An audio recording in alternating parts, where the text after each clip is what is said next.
Hello, I'm Raquel Garcia and I come to you from Florida tonight. And I decided to look at Mark Knowles' America's God from Jonathan Edwards to Abraham Lincoln, specifically the chapter on Christian Republicanism. Mark Knowles, in his book, the premise is that the American Protestant Christianity had changed over the course of history, specifically from the 1730s to 1860s.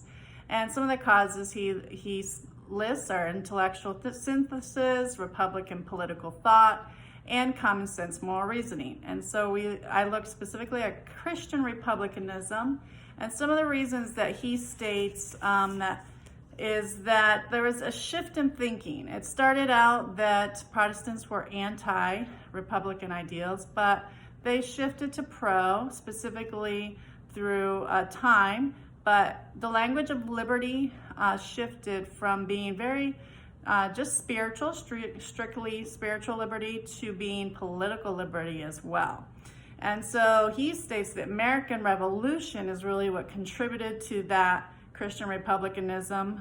And so some of the things he thinks helped that along were the war with France, where they had the example, or even the use of liberty being used to fight for religious freedom, and like in the example of Isaac Backus in 1770 to fight for against the legal restrictions placed on the Baptists, and then the Christian language that was used to make the idea of liberty more palatable, specifically by Thomas Paine in the Common Sense Tract of 1776.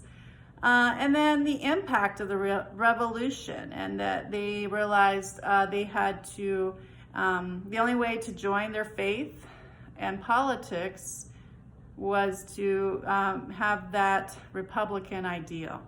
And then being away from the violence that was happening in France also. And then there's just that flexibility, American thought. And so those are some of the reasons that Protestants started to embrace Republican ideals. Then Patricia Ubonemi has something different to say in her article on the Hippocrates twins, Religion and Politics in the American Revolution.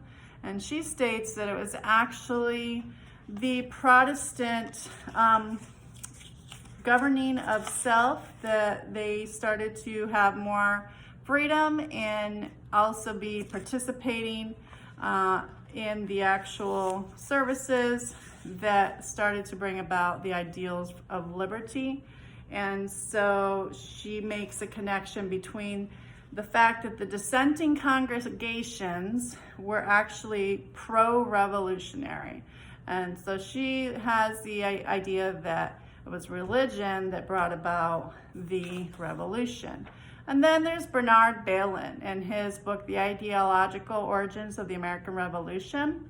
And he actually states the American Revolution was above all an ideological, constitutional, political struggle, and not primarily a controversy between social groups undertaking to force changes in the organization of society or the economy. And he looks specifically at the political pamphlets.